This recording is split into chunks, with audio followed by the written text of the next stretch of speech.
You ever noticed how, right after giving in to pleasure, you feel empty? Like the energy, the focus, the strength inside you just vanished.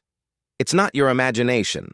Every time you chase short-term pleasure, you trade away your long-term power. See, your brain was never designed for the constant flood of dopamine you give it today.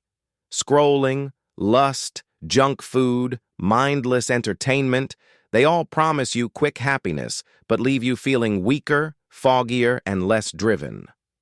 The Stoics said, "The man who conquers his desires is greater than he who conquers a city." Because pleasure isn't bad, it's control that makes it powerful. When you can say no to pleasure, you build a kind of inner strength most people will never know. Every easy pleasure steals a piece of your energy. You might not see it, but your mind becomes restless, distracted, and lazy. That's why after wasting hours on screens or chasing urges, you feel weak, physically, mentally, spiritually. You're not tired. You're drained of purpose. You've handed over your self-control to cheap pleasure. But here's the truth. If you can master your urges, you can master your life. Self-control isn't punishment. It's training. Every time you resist, you strengthen your will, just like lifting a weight. And over time, your mind becomes sharper. Your focus returns. You begin to walk differently, with quiet confidence. You no longer chase, you attract. You no longer beg for pleasure, you choose it.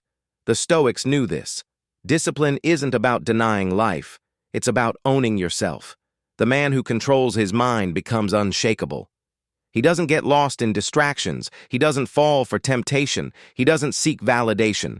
He simply builds, day by day, silently, patiently, because he knows real pleasure comes from progress, not escape.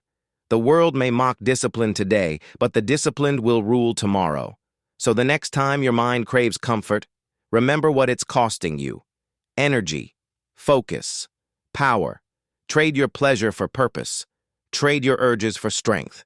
Because the greatest victory is victory over yourself.